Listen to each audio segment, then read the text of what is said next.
Bien bonjour, on se retrouve aujourd'hui pour une nouvelle vidéo type, donc pour faire suite un petit peu au false grip de la dernière fois. J'ai eu de bons retours, donc ça m'a donné envie de vous partager un petit peu plus de contenu comme tel.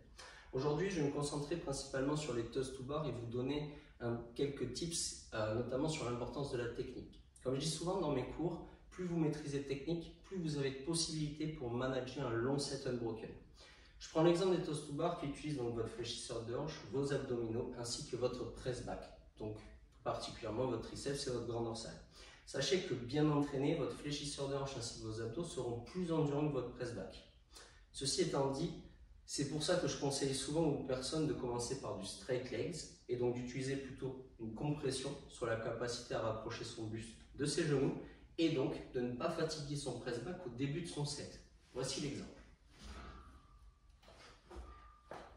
Là, j'appuie très peu sur ma barre. Je vais pouvoir faire un nombre de reps peut-être conséquent. Quand mon fléchisseur de hanche va fatiguer, c'est là où je vais lui donner un petit peu d'eau.